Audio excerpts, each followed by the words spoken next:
With all of the new updates that PA has implemented recently, such as being able to get Karfras and Ancient Dust from basically everywhere, the pen accessory crafting quest, the Valencia Zone updates, and also future ones such as crafting for guaranteed pen, armor, and weapons, a lot of the materials that was available in the market got sold out fast. This drove the prices up, and it might be tempting to just sell these items for easy silver. Now, my goal for this video is to give players some reason why you might want to keep some of these items and how it can potentially give you more gains in the long run.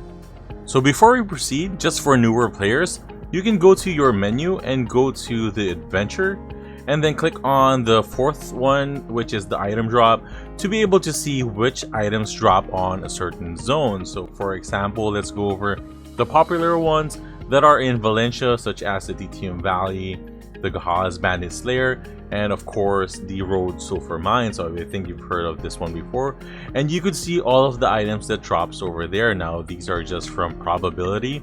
The only thing that drops constantly here are the trash loots, and the other ones are by chance. And before we proceed, just wanted to note that these are just suggestions and what I personally do, but this is your game and you have the freedom to sell items if you want to or need to. Aside from its excellent exfoliating properties that makes your character smooth and shiny, Blackstone weapon and armors are one of the most important things in BDO. Now, on a more serious note, one main reason I hold on to them is the Ancient Dust, and we get this from grinding, rewards, events, and boxes, and you need one Blackstone armor or weapon to convert them into Karfras. The next reason is the pen accessory crafting. Now, this needs a total of 18,000 Blackstones or 15,200 if you got the earlier bonus. Now, if you are a new player, then I would recommend that you start saving up on these ones, as the current market price for the Crescent Ring, as you can see on your screen, mine I enhanced myself and it's currently at 46 billion. And the Penarch ear accessory and Tungrad earring is 36 billion and 32 billion respectively. And last but not the least, on why I keep Blackstones, is for the updated fail stacking. Now, gone are the days where you need to tap multiple Reblast plus 14s to get starting stacks. Now, you can directly consume these Blackstones for these levels. So there's a plus 5, 10, 15, 20, 25, and 30. And these are very effective. And also, these are used to create concentrated zones. So definitely have them saved in case you have the itch to enhance. Next one is related to the pen, weapon, and armor crafting that was just recently announced and not out yet in NA. Now, based on the recent Korean information, and the links is down below, along with the other ones, you would need 150 of the concentrated magical Blackstones, which is a combination of the hards or the sharp black crystals, and with the Blackstone weapon and armor, 2 of those, and 1000 memory fragments in total for each piece. Now, so one great way to get these are through the relics, the books, and the scrolls. Now, I would suggest you run these instead of selling them for 2 reasons. One is you would not lose out on tax when you decide to sell these and then buy the memory fragments, the hearts, and the sharps again later on in the market. And secondly, you can exchange hunter seals for Blackstones and also hearts and sharps at the Balenos Forest with Daphne Delucci.